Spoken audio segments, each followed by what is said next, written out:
Good evening, ladies and gentlemen, and welcome to the 28th Annual Art Directors Guild Excellence in Production Design Awards. To start off our evening, some of our members will answer the age-old question, how did you get to Hollywood? We know Betty Davis answered, take Fountain, it's quicker. But let's hear from some of our members about where their journey started. I'm originally from South Africa. Omaha, Nebraska. New York City. Berlin, Germany. From Rockford, Illinois. Philadelphia, Pennsylvania. From Ireland. Massachusetts. From Wales. Boulder, Colorado. From Australia originally. Growing up in Africa, we always kind of pictured Hollywood like in the 1930s, and you'd go down the street and you'd see movie stars. But when I got here, it was such a different experience. Everybody was just so lovely that I kind of blew my mind. Roger Corman set up a production company in Ireland in the 1990s. I got a call to come down and make the prop newspapers, and I went from being a prop assistant to a prop master, and then I started being an art director and a production designer that way, and then I came over to Hollywood. We all kind of grew up on those movie musicals or those sort of backlot stories. So it was very interesting for me to arrive here and start working on some of the very same backlots that I would see in other films. When I was still in Australia, I worked on Moulin Rouge as an assistant art director. And the set decorator on Moulin Rouge said to me, I will mentor you. Come back to Mexico with me.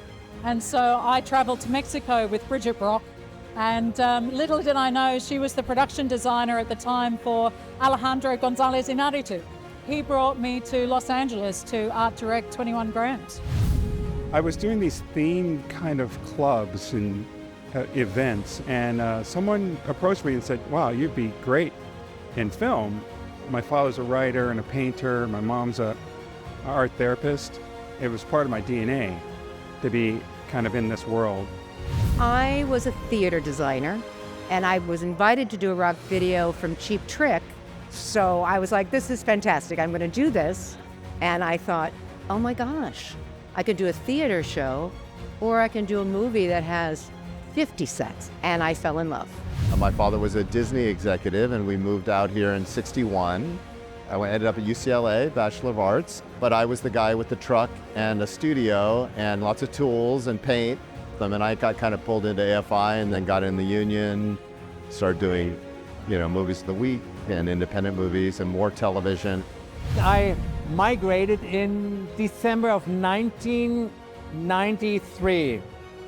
It was a hard 7 years before I was able actually to break in to the Hollywood community, and it took me another 4 years because I could join the ADG.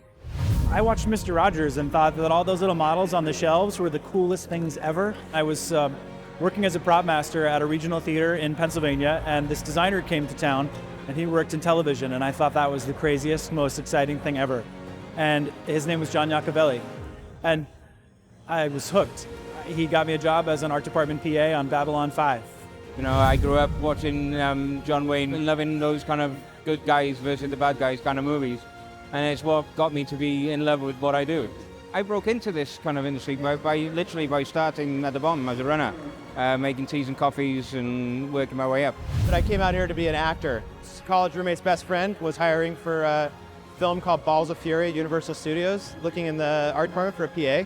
And I interviewed, and I walked into my very first art department not knowing what it was, but really excited to have a new opportunity and create art. I'm inspired in Hollywood by all the people I work with every day, cast, crew, all those creative people who always have new ideas. There's so many different professions besides the acting, besides in front of the camera. Actually, the action is going on behind the camera.